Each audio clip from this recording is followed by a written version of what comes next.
Zaključek mandata je čas inventure oziroma pogleda nazaj, kaj je bilo v tem času narejeno, kaj je bilo dobro in kaj slabo, ter kje so ostali še izzivi, je na novinarski konferenci povedal Miran Stanko. Med dobrimi stvarmi oziroma tistimi zadevami, na katerem bo verjetno vedno ponosni, je predvsem seveda pridobitev statusa mestne občine in pa gradnja knjižnice ter obvoznice mimo Krškega. To so pravzaprav te projekti, ki so nekje najbolj vidni in bodo tudi ostali trajno v prostoru. Najpomembnejši in največji izziv prihodnjega obdobja je vsekakor izgradnja drugega bloka jedrske elektrarne Krško, pogajanja povezana z njo in prilagoditev vseh prostorskih in ostalih aktov.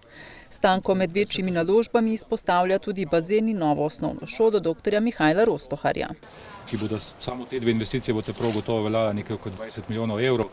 Seveda bo pa še polno drugega, predvsem področje cestnega programa je vedno odprto, kajti imamo odprtih še na kilometre in kilometre cest, ki jih bo potrebno obnoviti. Stanko od svojega naslednika tudi pričakuje, da bo sposoben izvesti naloge, ki so, kot se je izrazil, nadpolitične. Največji izziv vsekako jedrska elektrarna in tukaj pričakujem človeka, ki bo gledal imel dovolj širine, da bo gledal na ta izziv pravzaprav kot celoto, se pravi, da gre za razvoj celotne občine, vsekakor so tu potrebna pogajanja, veliko bo teh pogajanj, potem umestitev v prostor. To je ena zadeva in pa seveda, da ne bi bil ozko usmerjen.